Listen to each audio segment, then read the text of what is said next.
വളരെ എളുപ്പത്തിൽ വീട്ടിൽ തന്നെ ഒരു പെർഫെക്റ്റ് ആയിട്ട് ഗ്രിൽഡ് പനീർ എങ്ങനെ ഉണ്ടാക്കാൻ നോക്കിയാലോ?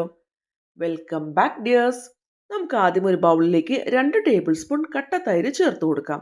അതിലേക്ക് ആവശ്യത്തിനുള്ള ഉപ്പ്, 1/4 ടീസ്പൂൺ മഞ്ഞൾപ്പൊടി, ഒരു 1/4 ടീസ്പൂൺ ഗരം മസാല, 1/4 ടീസ്പൂൺ ജീരകം പൊടി, എരിവിന് വേണ്ടിയിട്ട് 1/2 ടീസ്പൂൺ കാശ്മീരി മുളക് പൊടി, ഒരു 1/4 ടീസ്പൂൺ ഇഞ്ചി വെളുത്തുള്ളി പേസ്റ്റ്, അതിലേക്ക് ഒരു 1/2 ടീസ്പൂൺ കടലമാവ്, ഒരു പകുതി ചെറുനാരങ്ങയുടെ നീര്, ഇത്രയും നമുക്ക് ചേർത്ത് കൊടുക്കാം. ഇനി ഇതെല്ലാം കൂടി നമുക്കൊന്ന് മിക്സ് ചെയ്യാം. കട്ടയൊന്നും കെട്ടാതെ നമുക്ക് നന്നായിട്ടൊന്ന് മിക്സ് ചെയ്തിട്ടൊന്ന് എടുക്കാം. ഇനി നമുക്ക് ഇതിലേക്ക് 200 ഗ്രാം പനീർ ചെറുതാക്കി ക്യൂബ്സ് ആക്കി മുറിച്ചത് നമുക്ക് ചേർത്ത് കൊടുക്കാം. ഇനി അതിലേക്ക് യെല്ലോ, റെഡ്, അതുപോലെ ഗ്രീൻ കളറുള്ള ക്യാപ്സിക്കം ഇതുപോലെ ചെറിയ ക്യൂബ്സ് ആക്കി മുറിച്ചതും, ഒരു മീഡിയം വലുപ്പത്തിലുള്ള സവാള ക്യൂബ്സ് ആക്കി മുറിച്ച് അതിൻ്റെ ഇതളുകൾ വിടർത്തിയത് നമുക്ക് ചേർത്ത് കൊടുക്കാം.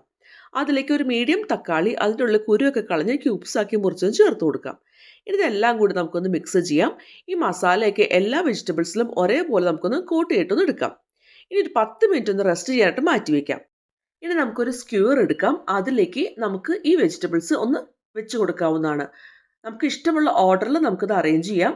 കളർഫുൾ ആയിരിക്കാനായിട്ട് പ്രത്യേകം ശ്രദ്ധിക്കുക കേട്ടോ. ഈ ക്യാപ്സിക്കം, അതുപോലെ ഓണിയൻസ്, അതുപോലെ ടൊമാറ്റോ, പനീർ ഇതെല്ലാം നമുക്ക് ഓൾട്ടർനേറ്റ് ആയിട്ട് വെച്ച് കൊടുക്കാം.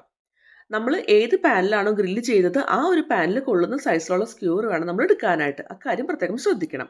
ഇപ്പോൾ നമ്മുടെ പനീർ സ്ക്യൂവേഴ്സ് ഇവിടെ റെഡി ആയിട്ടുണ്ട്. ഇനി നമുക്കൊരു ഗ്രിൽ പാനിലേക്ക് കുറച്ച് ഓയിൽ ചേർത്ത് ചൂടാക്കി എടുക്കാം. ഇനി നമുക്ക് ഈ സ്ക്യൂവേഴ്സ് അതിൽ വെച്ച് കൊടുക്കാം. ഇനി നമുക്ക് ചെറു തീയിൽ വെച്ചിട്ട് ഒന്ന് ഗ്രില്ല് ചെയ്തൊന്ന് എടുക്കാം.